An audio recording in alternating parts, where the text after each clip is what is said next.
I am the owner of Section8Consulting.com. I am a Section 8 consultant, have been so for about 26 years.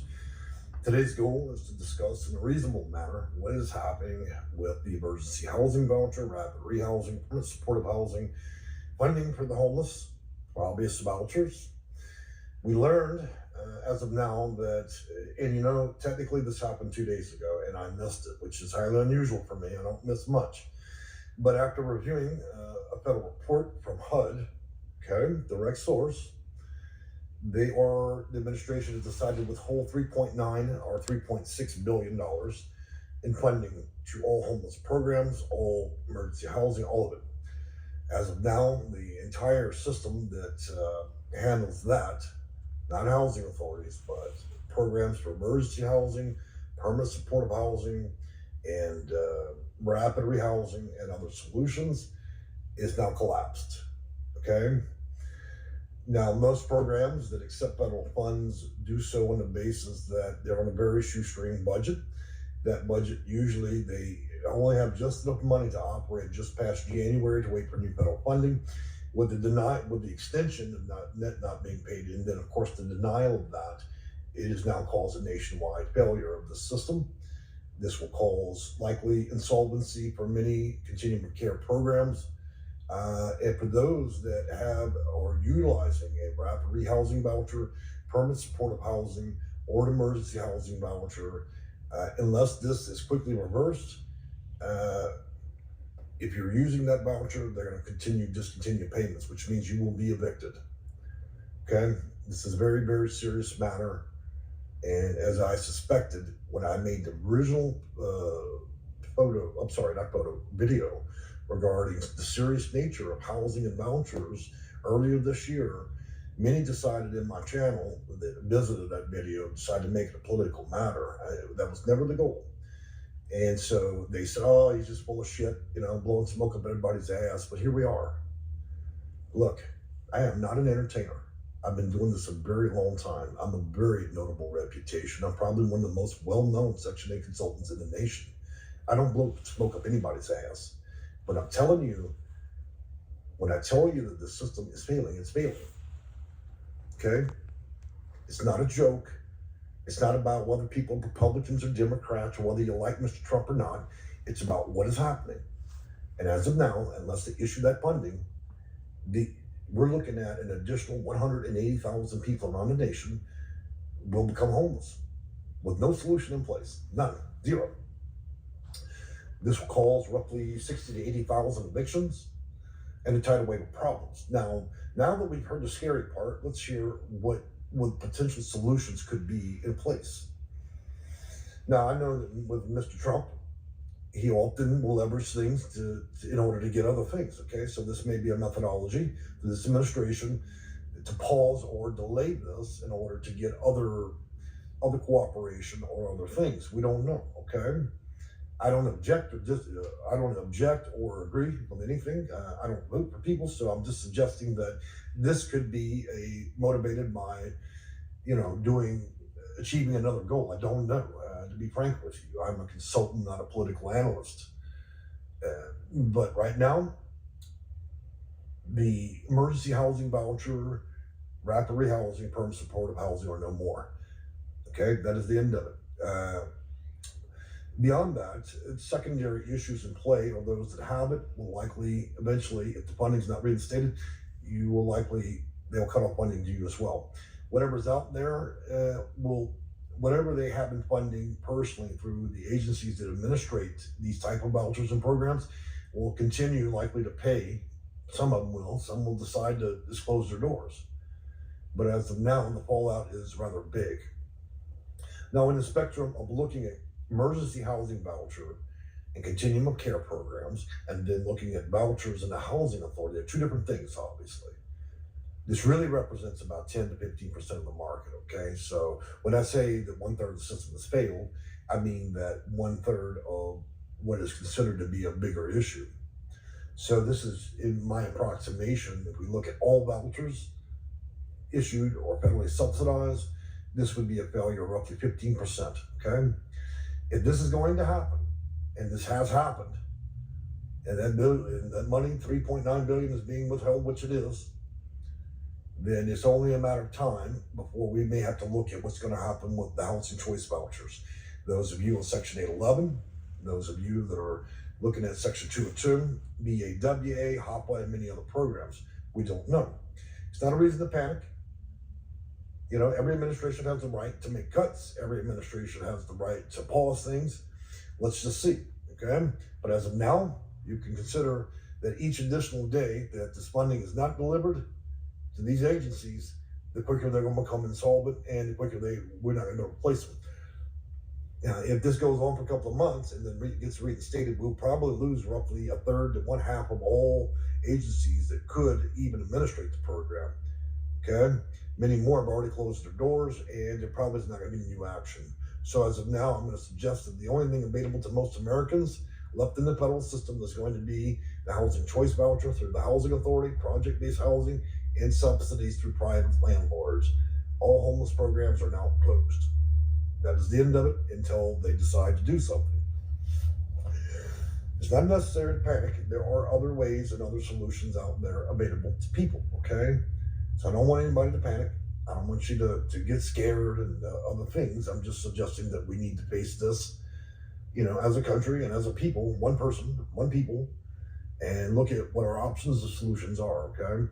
If you're out there and you're looking at being affected by this or the inability to get this emergency housing voucher and things, then we need to look closely at what all the other options are. To do so, for many of you, I'd probably have to open up a case on you and then look at what your case entails, whether or not you have a preferential enough case to actually meet the federal standards to be able to get vouchers. And that's all if there aren't any further cuts or other damage to the system.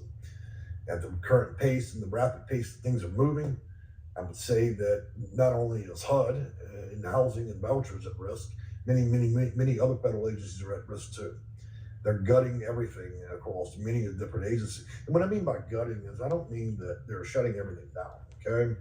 What I mean is they're cutting anything they believe that would be extra or not essential. And the basis on what people believe are essential or not essential can be affected by many things and skewed in other ways. Keeping people housed is a very important issue. And unfortunately, that is a thing that we face as a reality. So at this point, I'm going to say with 26 years of experience and as an expert in the field, that we are effectively seeing the worst changes in the system since inception of this program. We're also seeing the dissolution of many of the programs and funding. It does not mean this is permanent. It just means that this circumstance, we face a very, very difficult challenge. My office itself faces a difficult challenge as to whether or not to even remain open anymore. I'm probably going to remain open, but I'm going to further probably my retirement, which means that would be a 15% reduction to what I'd want to do in terms of consulting clients, whether by phone or whether I'm helping my clients or casework get vouchers, okay? Whatever decisions you're going to make in terms of vouchers, housing, and so on, you better do it now. This is my second of 3 warnings I'm going to get. Whatever you're going to do, you better do it now. If you don't, the system that we may face in a couple of years may be so different than what you have known all your life and what you think you know, that it may no longer be paramount to even use it anymore. The system could fail. This whole thing could be going away. They could gut Section 8 and turn it into something different. You better do something now.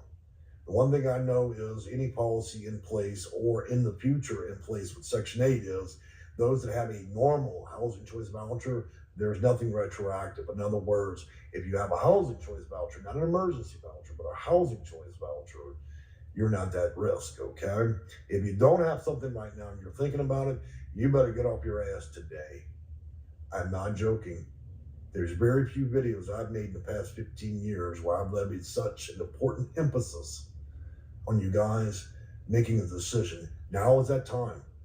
You don't get the housing choice voucher, let me tell you something. It may not be available to you again, or it may be available, but in a more diminished capacity, or the system itself may change fundamentally and become so difficult that even a guy with my kind of experience and ability to run my clients through loopholes and other things to be able to seek out housing and get it may become, the bar may become so high that even I can't navigate around it. And I'm really good at what I do, considering I probably housed over 22,000 Americans in my career. In a system that people say is impossible, in a system where people say, oh, well, the waiting list is 8, 10, 15 years, but yet most of my clients get it in 1 year or less. Okay? It's been a hard-won battle, and probably over close to 2,000 videos at this point in my career. And we're starting to see, again, we're starting to see the dissolution of the system, which means we all knew it was coming. Well, there's always an end to every party. The party can't go on for long. I'm not suggesting receiving a voucher or having one's a party or a game. I'm just saying that I'm appealing to all of you as a human. If you really need this, you better do something now.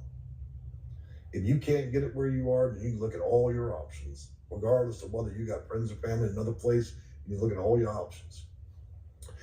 We live in a time and era where inflation, with wealthy control housing, and they artificially inflate markets. They create rents that are unsustainable, and they no longer consider anybody that doesn't draw a large income as important. If you don't want to be relegated as trash, a dog living in a cardboard box, you better think twice. The U.S. government doesn't always care what happens. It only cares when you work and when you're paying tax. It doesn't care anymore when you're retired. It doesn't care when life happens and you may lose everything and just need a little bit of help. It no longer cares about that. It cares about those that can pay into the system at present. The minute you can't do that, you're no longer anything to these people. I've warned you people about these governments. A lot of you guys want to support all these politicians and Democrats, Republicans, and independents. It's all fine and dandy till you don't have a job. And then you no longer need to worry about whether you're on one side or the other. You'll just be trash to these people. And they're not going to fund a fucking thing to save your ass. I'll be very clear about that. It's upsetting for me. I'm surprised I haven't used more profanities already. To be honest, I've got a lot of choice words in my mind. I love to share in this video right now about what I think of all this. But I'm just simply not going to fall to those depraved levels. We're in serious trouble. We all are. But that's okay. Many of you have already dealt with adversity. You've already dealt with the nasty hunt for a voucher. Then you receive that gift. And then you deal with the bullshit at the housing authority, the people with attitude there. And then when you get it, they want to screw you out of it over a rule, or you deal with a landlord that turns into the devil. I've seen all this shit play out. It's almost like a prison sentence, even when you get it. I've tried to fight for the rights of people that are disabled, disadvantaged, that are up in age, seniors, defend people against these wolves, to make them accountable under federal oversight. But now that they've taken half of all of HUD employees and given them their walking papers, there isn't anything left to fight for. We don't even have defenders left. It's disgusting, really. I watched my mother languish in my own house. She passed away 2 months ago. And I thought to myself, I'm even struggling to help my own mother. Almost 70 years old. I'm one of the most probably renowned in terms of, and well-known consultants in the country, and I'm struggling to help my own mother. How is that even fucking possible? We can thank the wondrous gifts of the U.S. government fucking it all up. Is this what we're all going to work for? So we can be treated like trash? We got to make better decisions as Americans. We got to stop all this shit picking one color or another. Blue or red. We just got to think about what it means to be a human and decide to make decisions that are going to support all people, not just some people. This is what kindergartners do. They fight over fucking treats. So I'm appealing to you guys. Remain calm. Be prepared to fight if you need to get something. Don't throw your hands up. I've seen this system deliver so much misery to people. You can look in my eyes, you can see the rings in my eyes. I've seen it do it. I've done this so long that it's affected me. You don't think in your own mind when I sit there and a 94-year-old woman sleeping in her fucking car and she calls my office in tears, worked all her life, and she's now treated like trash. Thank your fucking government for that. I'm going to wrap this up before I really say something I'm going to regret in this video, but I tell you what, we're just dropping to the level of depravity that even, you know, we're talking about make America being great, come here and become something, and we're going to be the shining light of all the planet, but we're not. We're not. We're deciding on the basis of color and race who gets and who don't. We're deciding on the basis of disability and being a senior, whether anybody fucking gets anything. And if you don't have the God rod and you're not sitting in Congress up there with all those cigar smoking motherfuckers, then you know what? You may not get anything. You get left in the dirt. I have had enough. Oh my God, I've had enough. All right, well, I apologize for using that last word. That was certainly not professional on my part, but I got to be honest with you. My blood is boiling this morning, and you know it's making my job even harder just to help people. I'm going to give a few of you a warning. If you come into this channel or into this video and you make any political comments, you're out there. Okay, I don't have time for it. I'm not going to answer that stuff. And let me tell you something. The mighty have fallen before. Those that like to throw a rock in a glass house will always break their own window. Many of you, I watched through the pandemic,